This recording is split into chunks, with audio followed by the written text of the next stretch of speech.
Guidance for yogis at interviews. New yogis are those who just now become familiar with meditation. Although they have listened to the basic meditation instructions, some can neither practice well nor speak well about their practice. Others can practice well but cannot describe how they have practiced and what they have experienced. Having seen such difficulties occur from time to time, Sayadaw Ji wants to share a few words of guidance, words which pave the way for yogis to overcome these difficulties. That is a method for describing one's practice and experience to the teacher. The basic meditation instructions the yogis have heard are those given by the late Most Venerable Mahasi Sayadaw. Mahasi Sayadaw concluded the instructions by summarizing how to note, beginning with the primary object. He explained that in terms of the Buddhist scriptures, mental and physical phenomena are occurring all the time at the 6 sense doors. How they occur is that in the moment the eye sees something, the eye and the visible object are physical phenomena, while seeing and knowing are mental phenomena. Furthermore, in order to see the mental and physical phenomena arising at that moment as they really are, he gave the instruction to note seeing at the very moment seeing occurs. In just the same way, in the moment of hearing, the ear and sound are physical phenomena, while hearing and knowing are mental. He taught the yogis to note hearing at the very moment of hearing in order to know the mental and physical phenomena involved.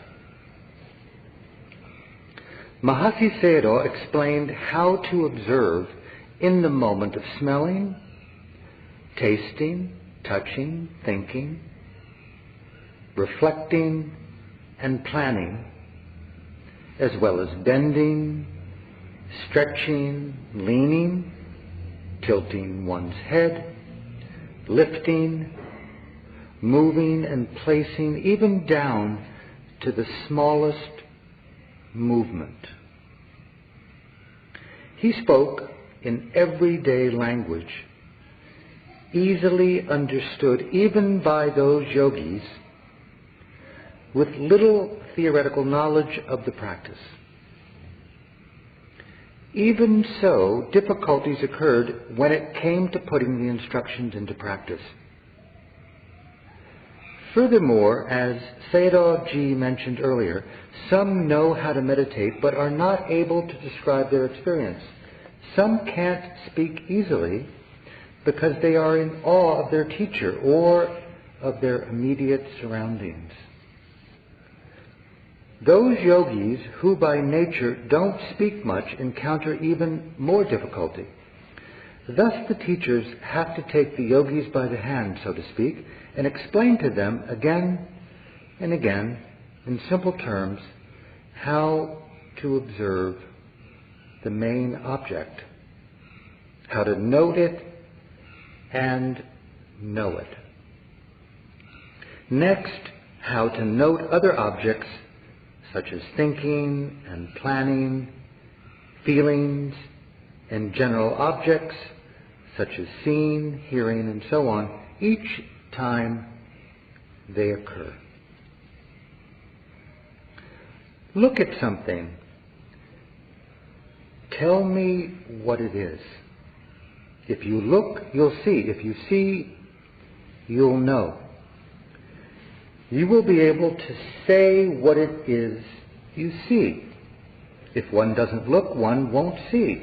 If one doesn't see, one won't be able to say what it is. Looking doesn't just mean taking a quick glance or looking without paying attention. Only when one looks closely and carefully at something will one see. Only when one sees it will one be able to say what it is. Here, to observe the rising is to pay attention to it, applying sati, or mindfulness, and wisdom, panya, in order to know the object. In everyday language, the yogi is being told to look. But this doesn't mean to look with one's eyes. It means simply to look with the mind, thus to be able to say what something is. There are two parts involved: looking and seeing. Only when these two are present will one be able to say, it's this. To note the rising is to look at it.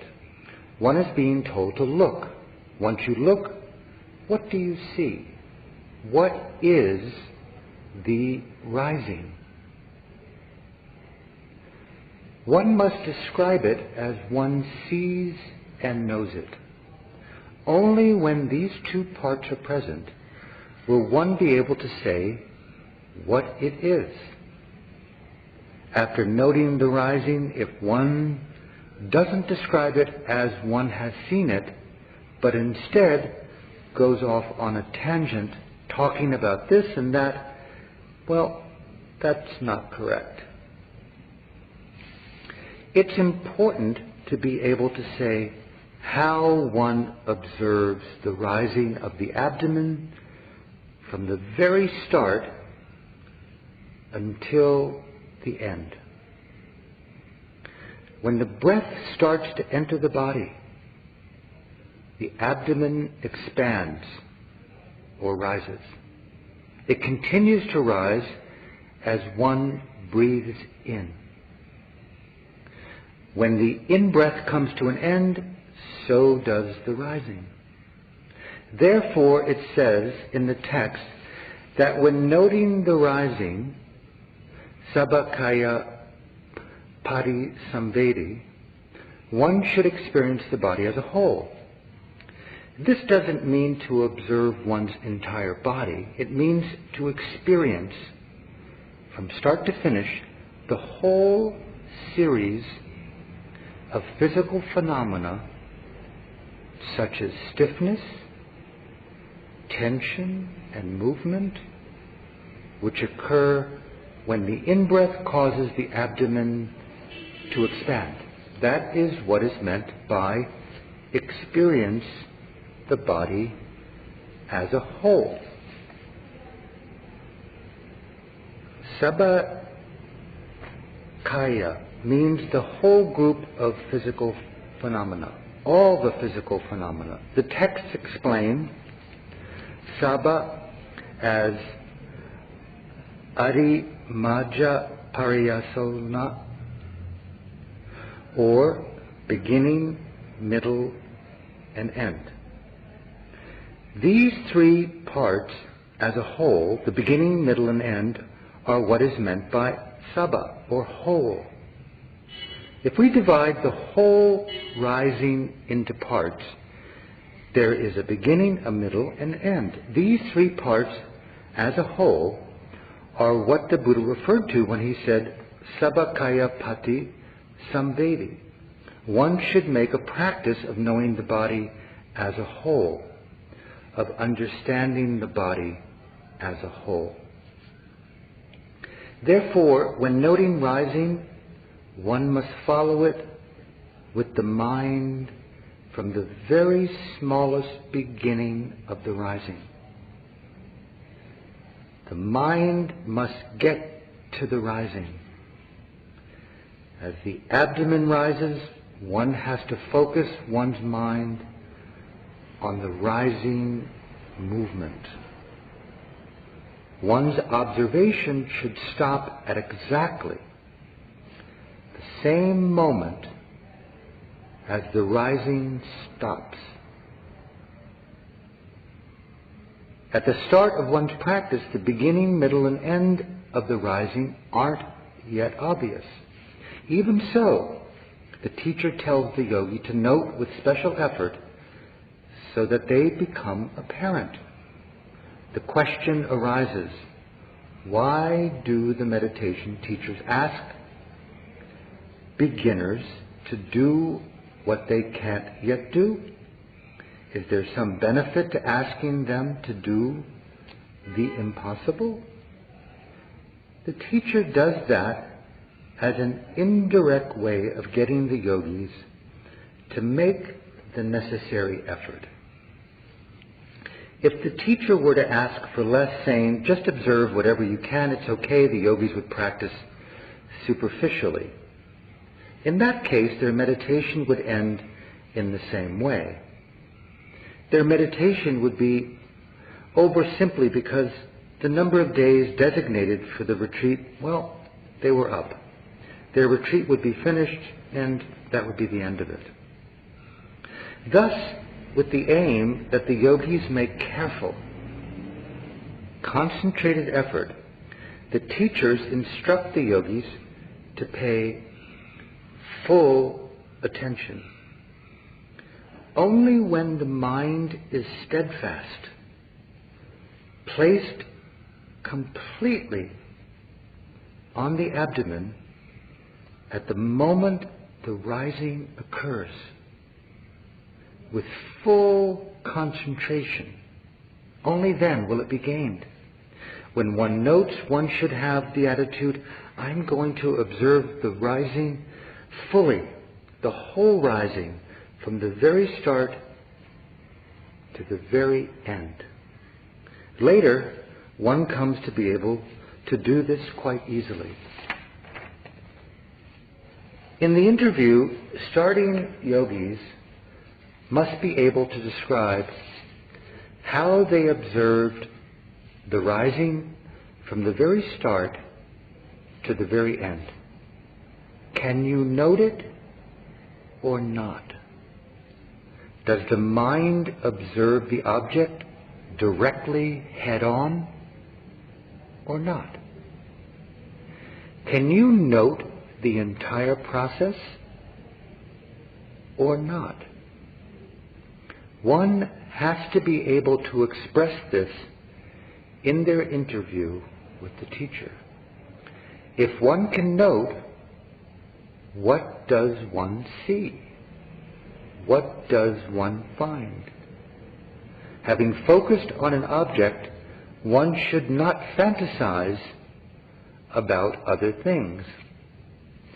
It is not necessary to speak about other objects that are seen or found.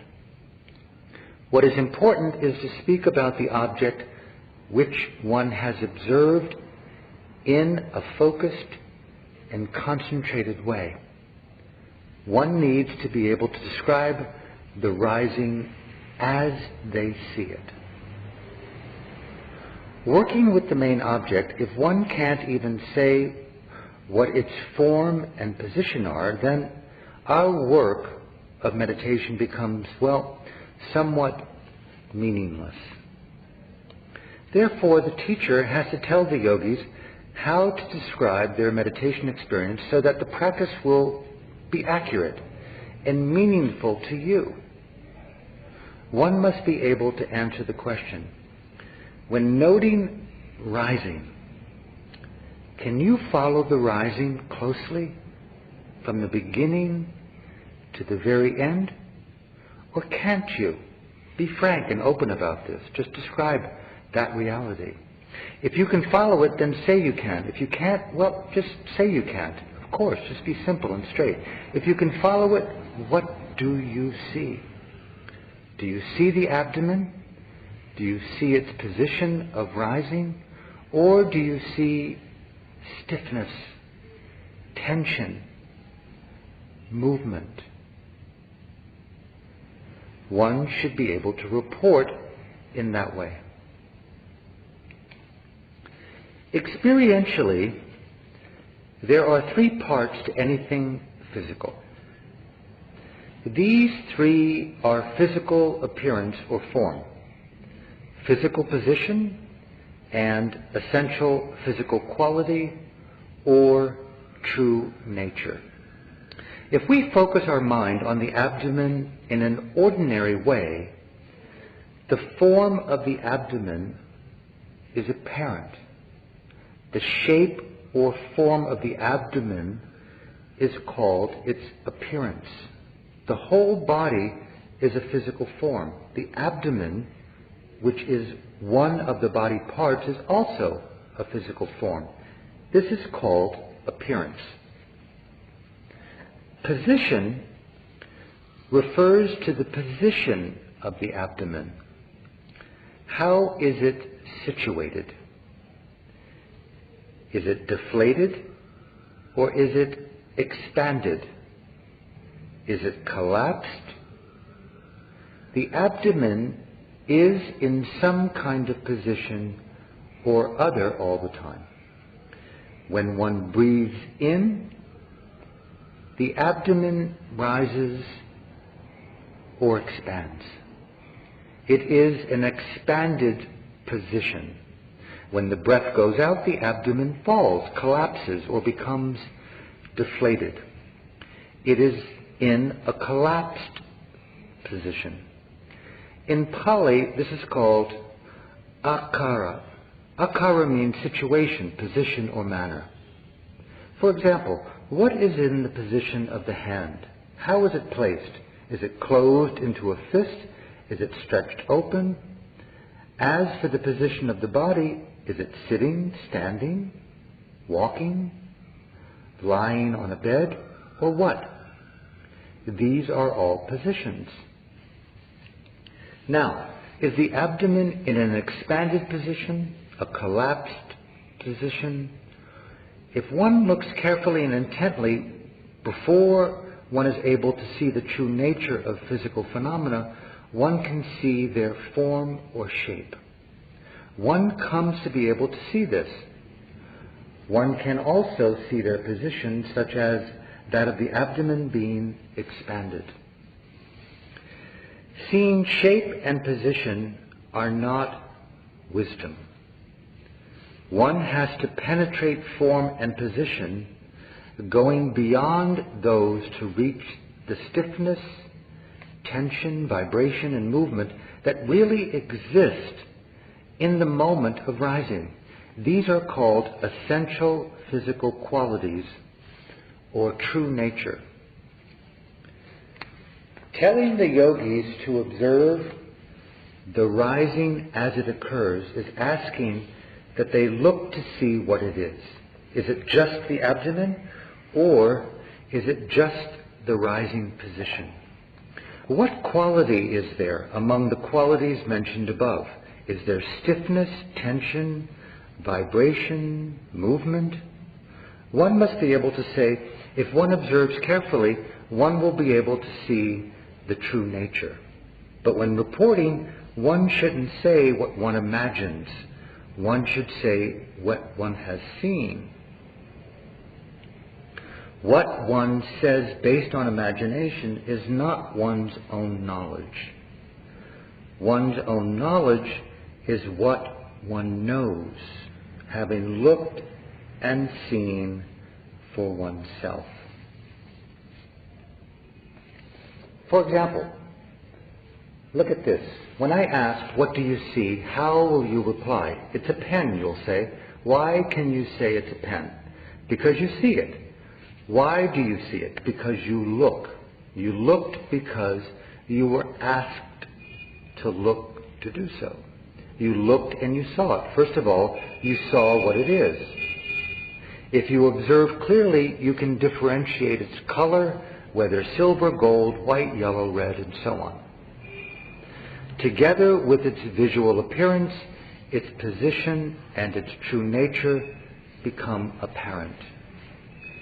It's not right if you look but do not see.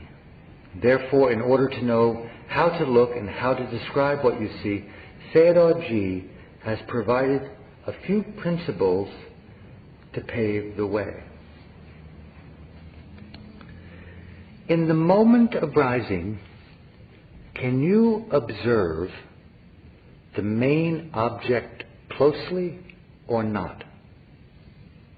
If you can, what do you know? Just as one must say what one knows about the rising, so too one must be able to describe the falling. In the moment of falling, from the very start of the falling until its end, one must be able to observe how the abdomen starts to collapse with the smallest beginning of the out-breath.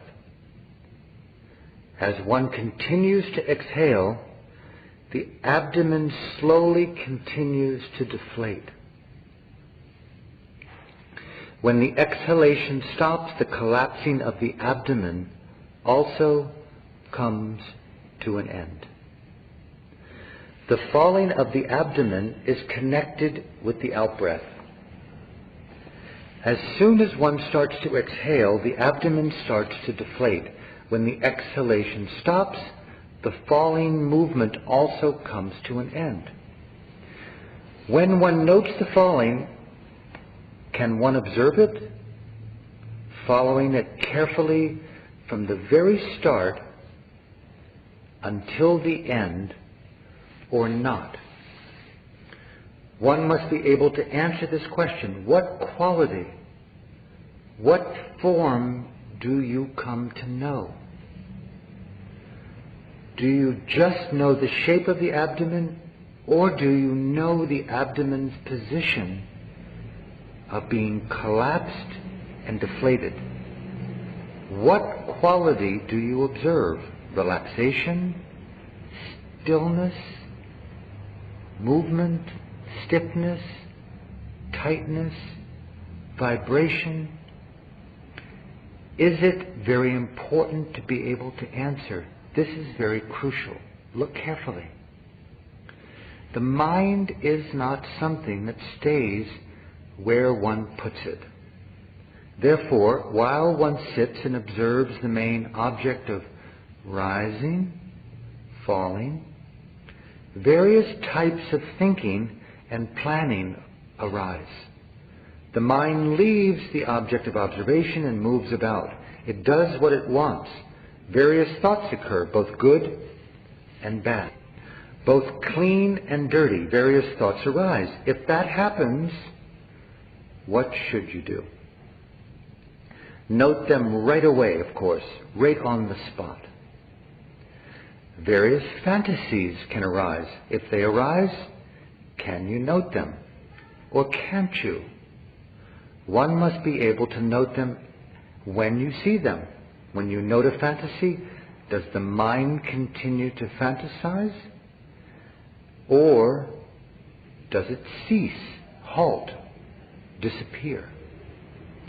Does the mind go back to the original object that you were observing? One must be able to say this in detail. When a beginning yogi observes the main object, making it an anchor, so to speak, for the mind, existing feelings, or Vedana, are not apparent at first. Just thinking and imagination appear.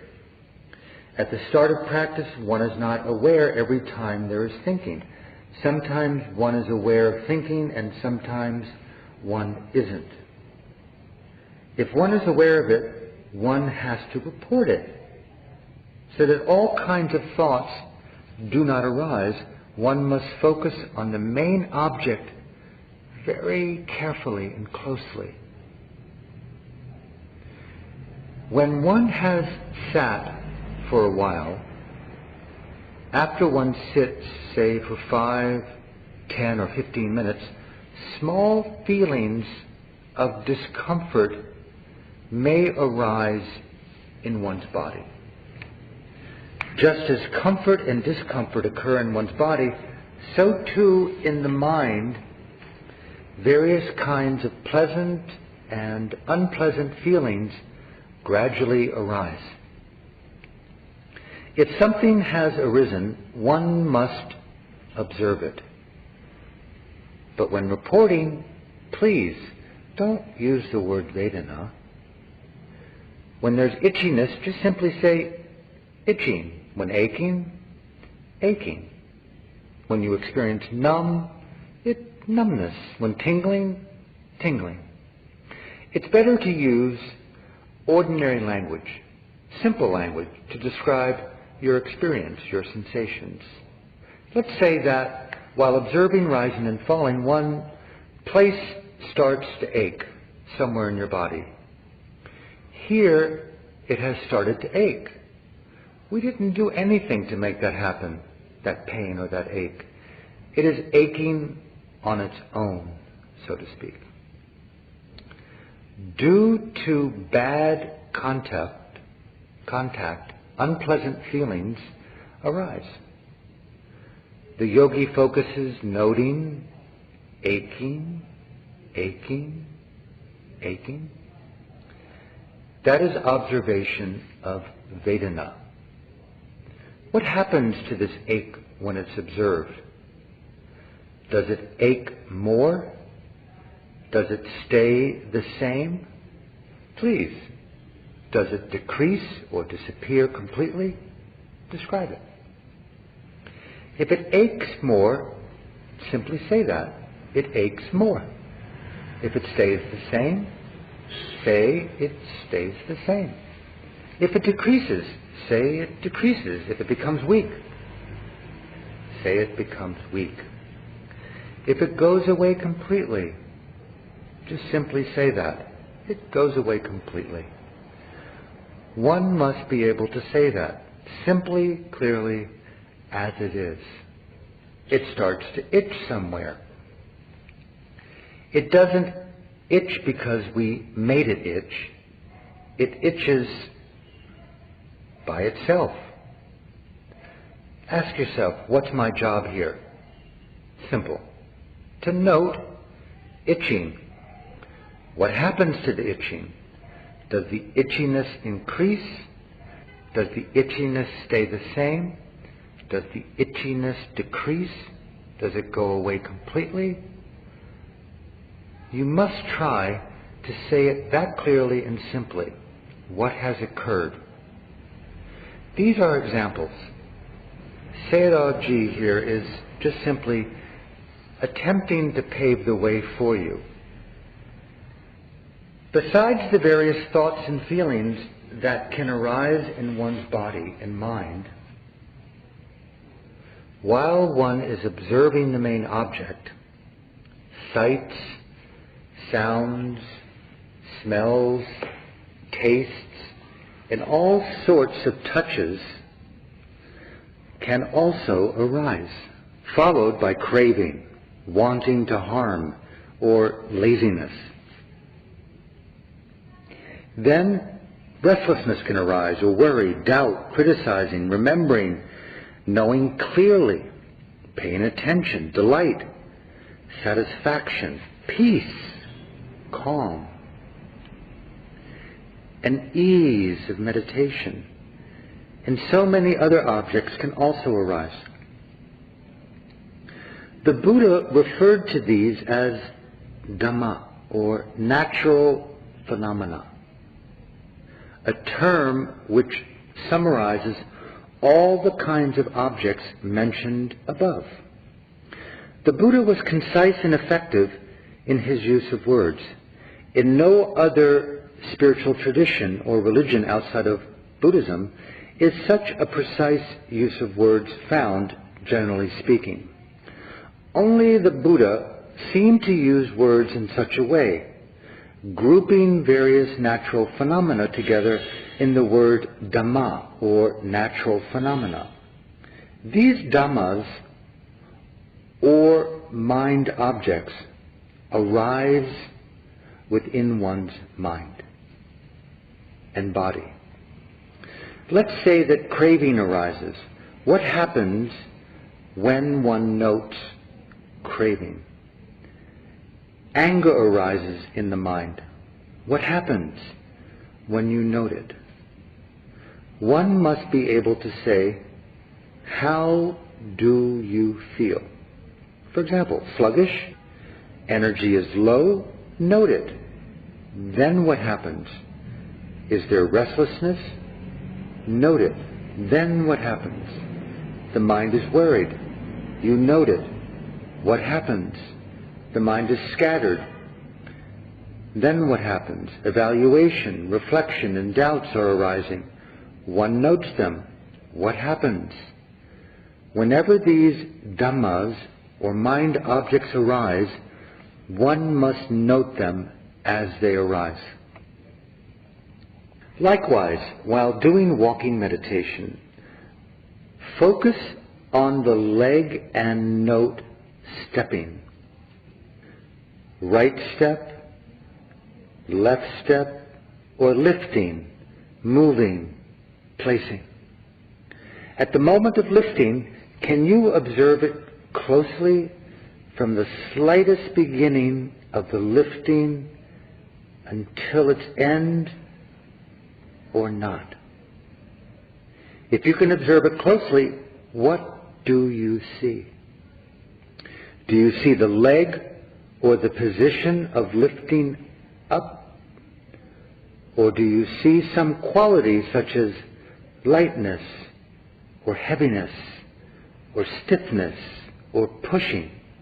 Please try. One must be able to say how it occurs. Therefore, when describing a physical object, one must be able to mention one of the following: its form, position, or true nature.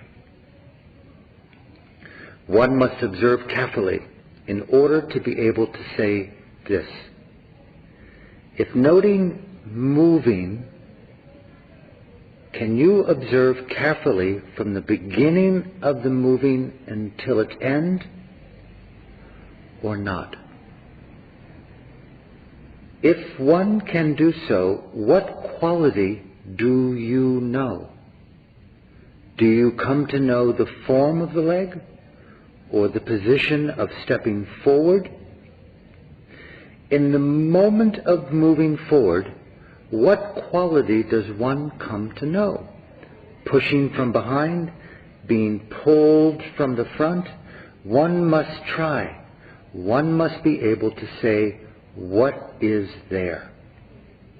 When noting placing, also, one has to focus continuously from the slightest beginning of lowering the foot until the moment it comes to rest completely on the floor or the ground. When one can follow closely, can one do so continuously from beginning to end, or not?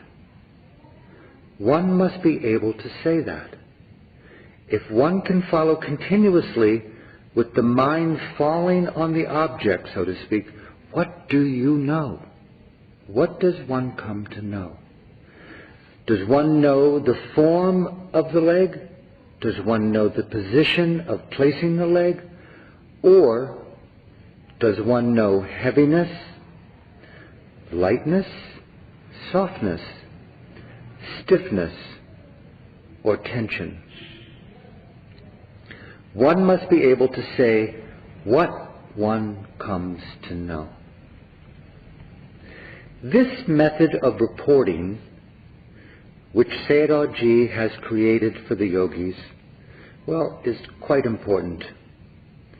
If Sayadaw Ji says just this much, most people will understand. But if Sayadaw Ji doesn't explain these points openly and clearly, some yogis just won't understand.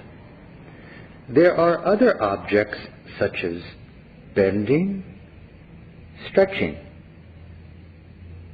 leaning, tilting one's head, sitting down, standing up, and so on. Regarding these various acts, they too arise, and one observes them carefully. In one's mind, concurrent with the object, or is it not? Does the mind reach the object of observation? If it reaches the object, what quality do you come to know? It is very important to be able to say. One needs to be able to report the beginning with the primary object. During sitting meditation, one focuses the mind on the abdomen and observes, starting with the rising and falling. It's therefore important to be able to report beginning with the rising and falling. It's not right if one merely says one noted the rising and falling and then goes on to explain other things. For the most part, what Sayadaw hears is, Bhante, I noted the rising and the falling. While I was observing the rising and falling, the yogi then continues to talk about all sorts of other things. If one speaks about other things, instead of accurately describing the main point, which should be mentioned, it's as though one doesn't think it's that important. Sayadaw thinks this is not particularly right.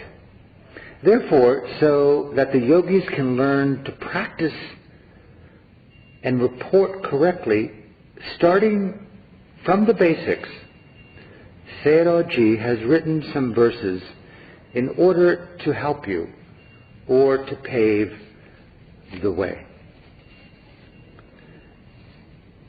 Tell about the rising, how noted and what known. Tell about the falling, how noted and what known. Object, noting, what is known. These 3 points are key. Include these 3 precisely, clearly, for each object seen. Can you follow closely right when the object comes? Steadfastly, concurrently. Can you note or not? If you can, say what was known completely, truthfully. If you can't, whatever happened, say how noted and known. Let me repeat this so that we can be clear. Tell about the rising, how noted and what known. Tell about the falling, how noted and what known. Object, noting what is known. These 3 points are key.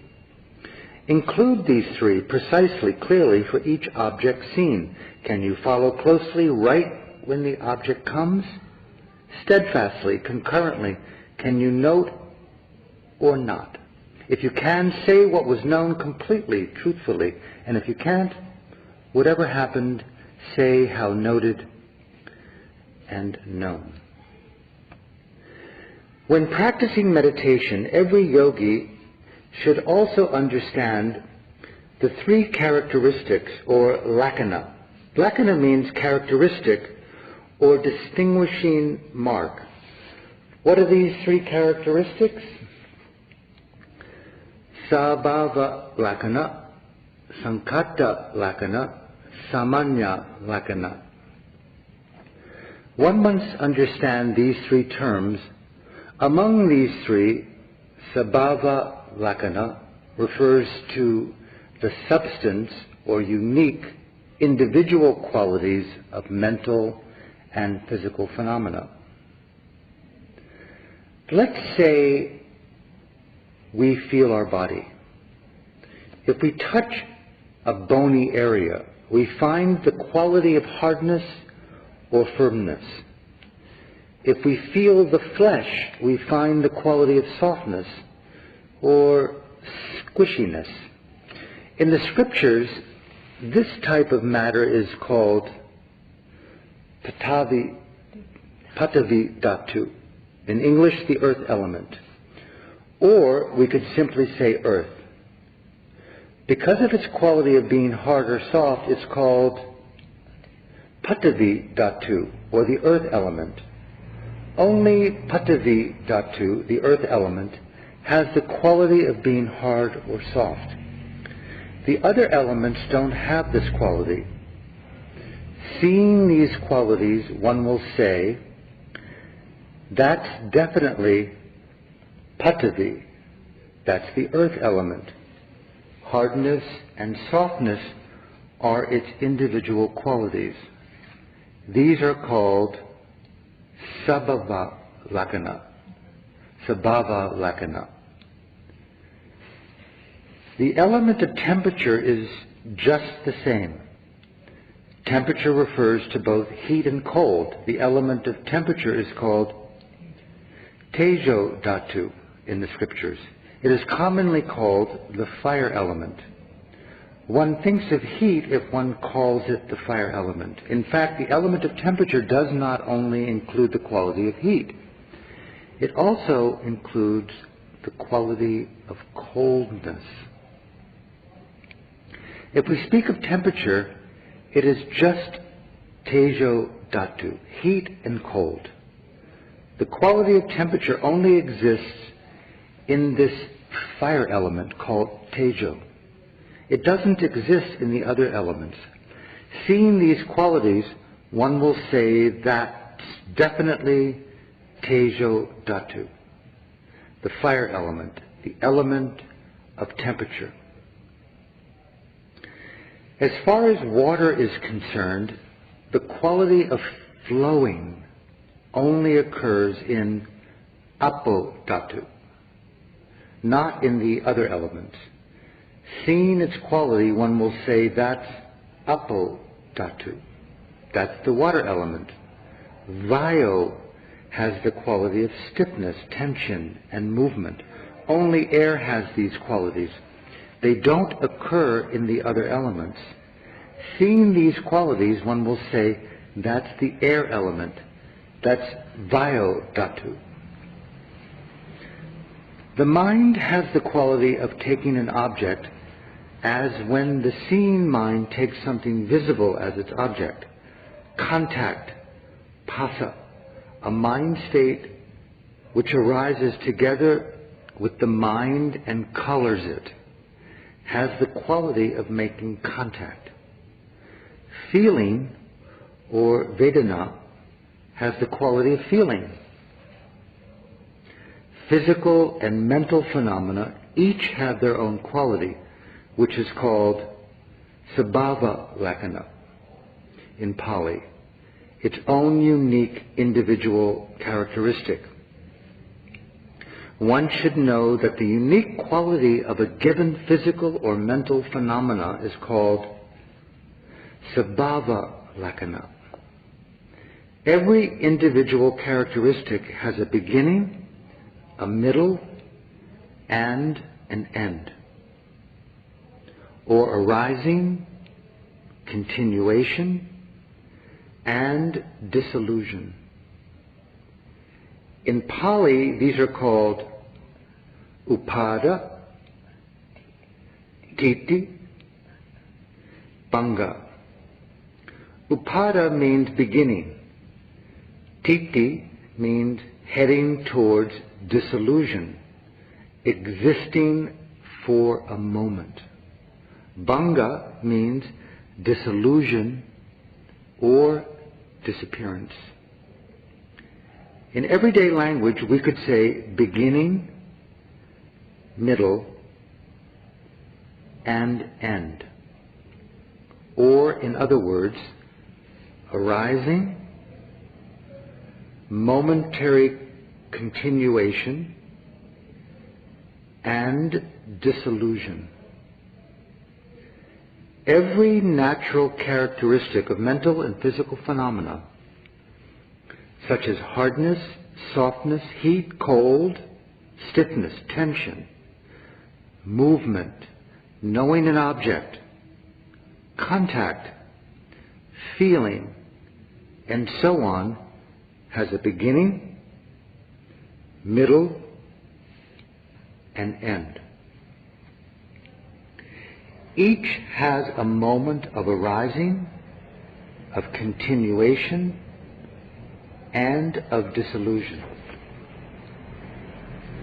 The momentary characteristic of all mental and physical phenomena, that is, the characteristic of having a start, middle, and end, is called sankhata lakkhana. Physical and mental phenomena that arise due to conditions have a moment of arising, of continuation, and of dissolution. These three moments are called sankhata lakkhana. Samanya lakkhana means characteristics which are common to all phenomena. Common to all mental and physical phenomena is that, having arisen, they disappear. The hardness just mentioned disappears. Softness, heat, and cold also disappear. All are impermanent. Stiffness, tension, coolness, melting, flowing, and stickiness all disappear. Seeing consciousness, hearing consciousness, and seeing contact all disappear. Feelings, being good to see or bad to see, for example, also disappear. In other words, all things having arisen disappear. There is no phenomenon which remains having arisen. Everything disappears. Having arisen, they dissolve. They appear, then disappear. Three characteristics are relevant to all mental and physical phenomena as universal characteristics. Therefore, in Pali, they are called samanya. In English, it means common or universal. Characteristics which are common to all are called common characteristics or samanya lakkhana. Just as there is the common characteristic of disappearing, having arisen, called anicca lakkhana, or impermanence, so too the characteristic of being unsatisfactory or unreliable, called dukkha lakkhana. That is common to all mental and physical phenomena. The characteristic of occurring according to their own nature. That is to say, the lack of an inherent self. This is called anatta lakkhana. And this is also common to all mental and physical phenomena. These three characteristics, anicca lakkhana, dukkha lakkhana, and anatta lakkhana, permeate all physical and mental phenomena and are common to all. These characteristics are called samanya lakkhana. Among these three characteristics, what we work with is sabhava. The meditation practice we do now is done to know sabhava, the true nature of mind, the true nature of body. How must we note in order to know the individual qualities of mind and body. We must observe at the moment of their arising. At the moment of arising means that we place our attention, our awareness firmly on the abdomen. We breathe in. Oh, the abdomen expands, rises. Oh, it really happens. Before breathing in, the rising hasn't yet occurred or appeared. When we breathe in, however, the rising occurs. At the moment of arising means while it is happening. In common terms, we observe the abdomen while it rises as rising. This means to observe from the very start, the smallest hint of rising, until it comes to the very end. When we breathe in, what goes in is air. What is air? It's experienced as stiffness, tension, vibration, movement. Thus, one will know the sabhava, or the true nature of air. It is said, note at the moment of arising. Only then can one see sabhava for sure. If we don't observe at the moment the rising occurs, we can't know sabhava, true nature. We can't even know the shape of the abdomen or its position of being expanded, let alone sabhava or true nature. There's no way we can know it without being aware at the moment it arises and following it carefully. Therefore, according to the instruction to note at the moment of arising, in order to know the quality of physical phenomena, please focus carefully on the rising from the very start, when the abdomen begins to rise due to the in-breath, until the very end. As Sayadaw has said, focus on the rising, follow it closely, that is, focus and note rising. Observe, look. When one can observe sabhava a lot, deeply, continuously, and therefore the mind falling on the object becomes frequent enough, the strength of one's focus or concentration will become good.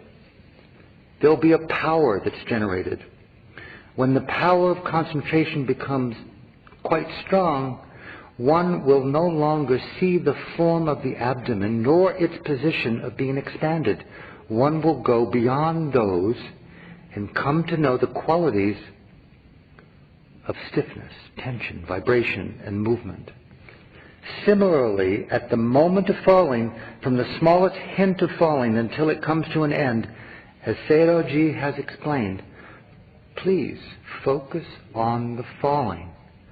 Follow it closely.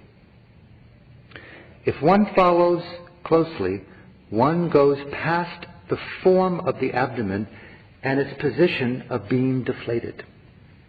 The abdomen relaxes, becomes still.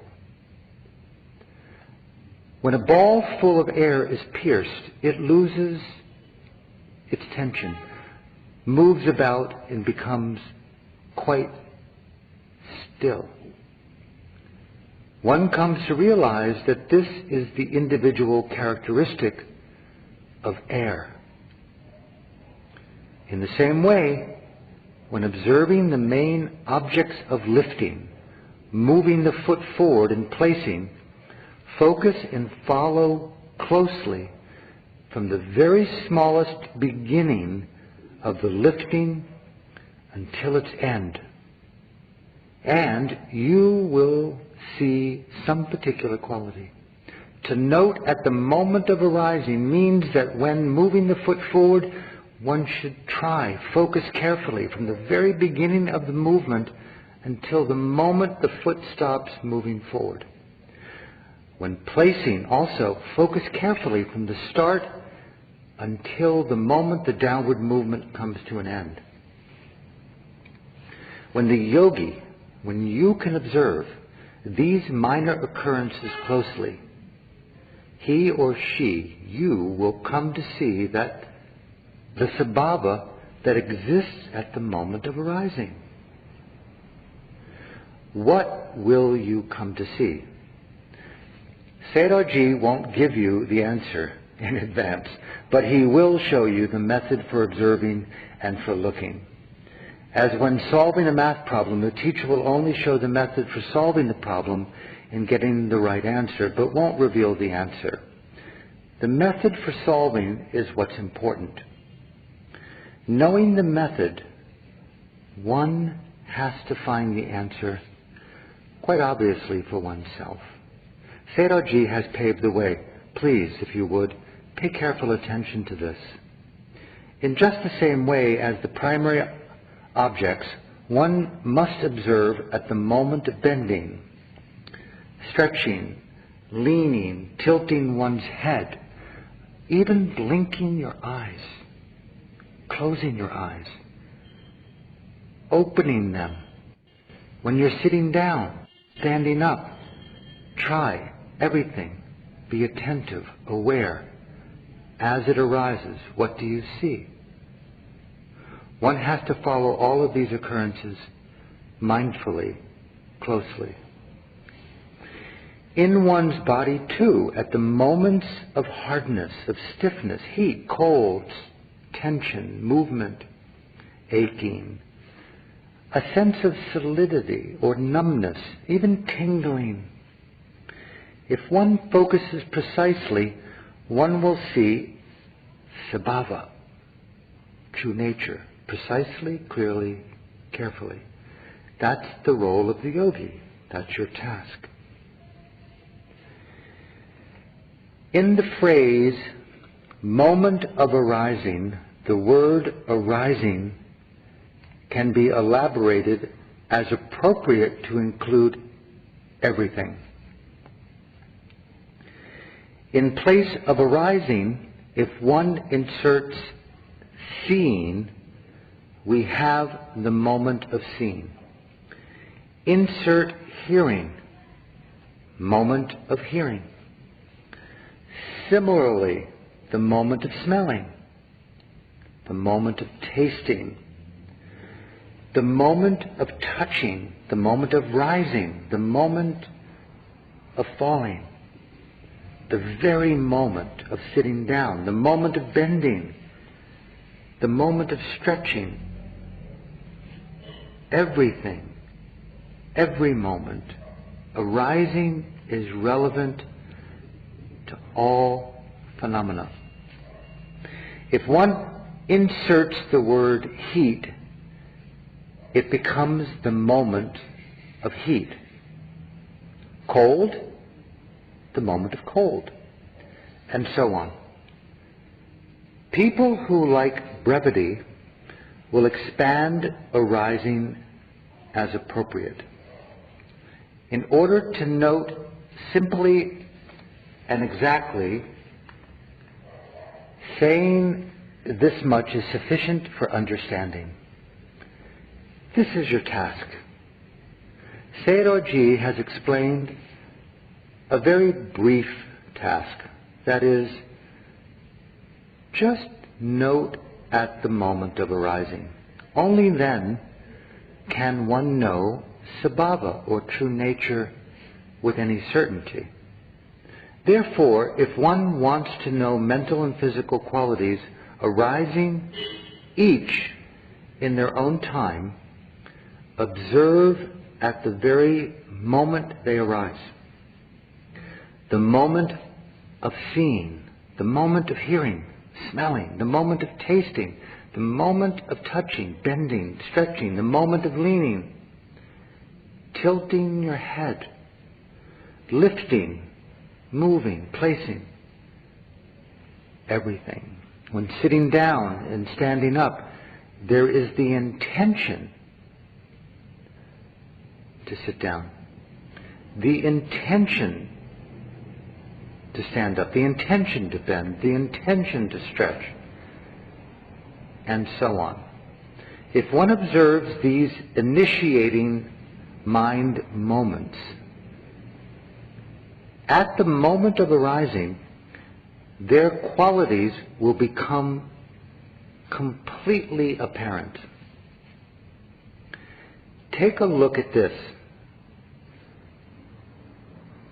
book. Focus your attention. If you focus, the form will appear. You will also come to see its position. Seeing the form is the first part. Knowing its position or situation is the second part. Look precisely. You'll see it. When one comes to know Sabhava, having focused at the moment of arising, slowly, moment by moment, bit by bit, knowledge starts to mature. Later, when knowledge is gaining in greater maturity, the beginning of Sabhava, its continuation and its end, that is, its arising momentary existence and dissolution, will become apparent. Only when Sabhava's seeing will Sankhata appear. Without seeing Sabhava, Sankhata will not be apparent.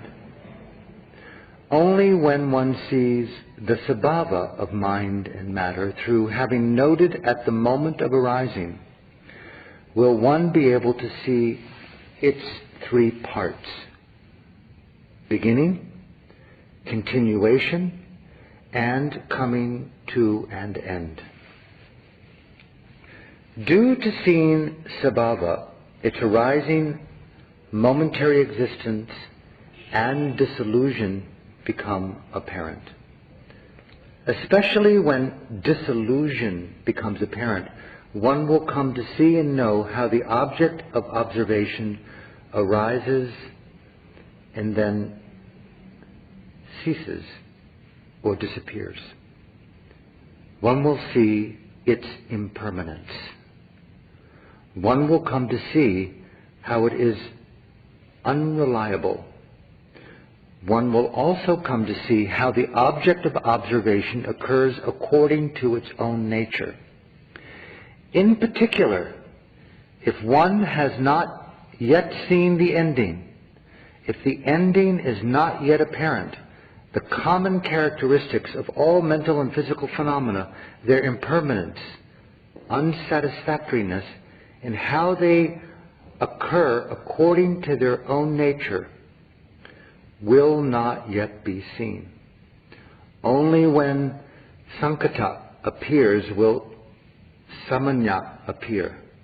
One doesn't need to do anything special to make Sankhata appear.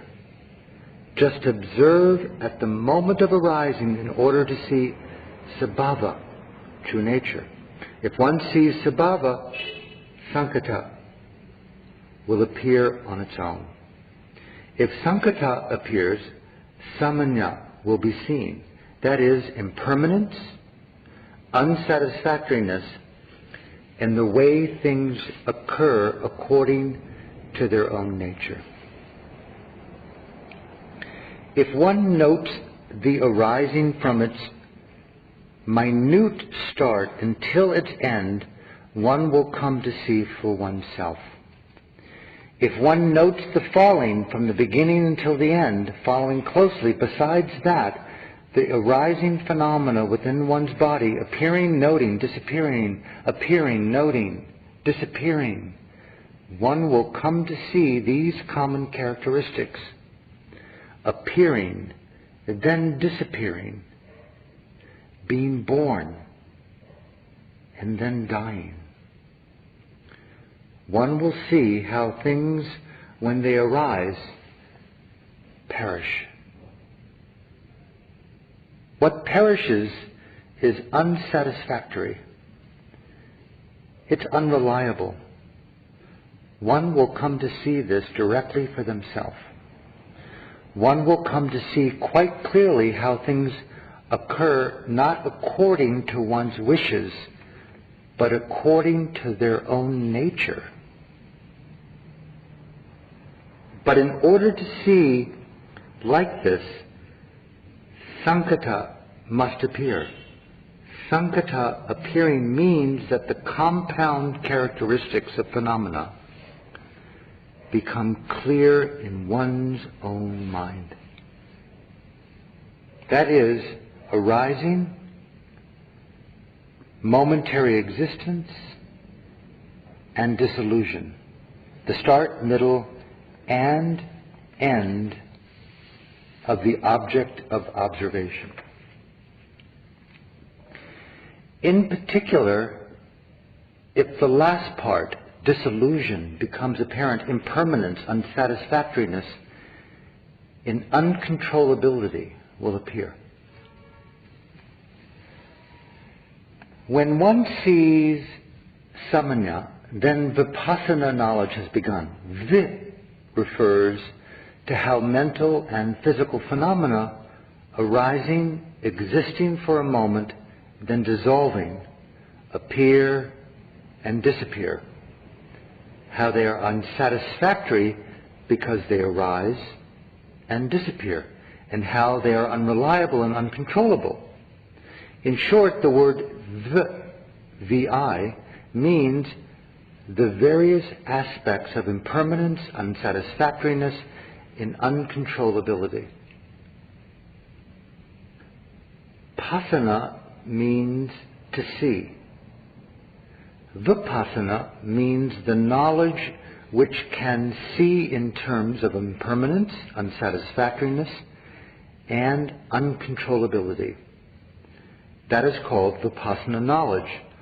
Only when one's samanyas seen does vipassana knowledge arise. After vipassana knowledge has begun, it gradually matures.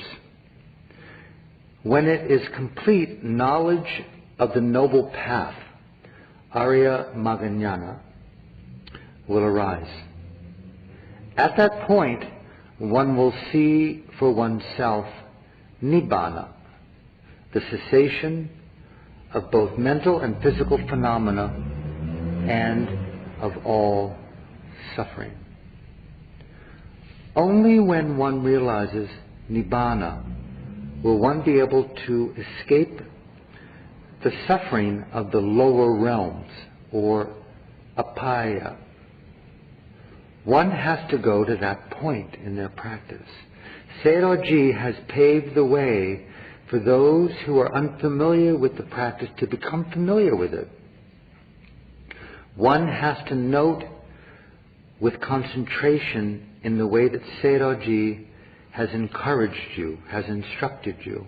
Please, in particular, please report how you note and come to know the primary object. Please say how you note it and what you know. One has to say what one has seen. Please, not what one thinks. What one imagines is not one's own knowledge. What one has seen is. One must also not report borrowed knowledge. That is, speaking according to what one imagines is not correct or right. To summarize what Sayadaw has just said, there are only 4 things which occur in our being: bodily actions, mind, feelings, and other Dhammas. These can be divided into just 3 parts: what arises, observation of it, and knowing or seeing. There are just these 3 parts. These 3 parts are very important. What arises doesn't do so because one makes it arise. It arises by itself. One's task is to observe and look. What does one come to know or see? One has to be able to report these 3 parts, please.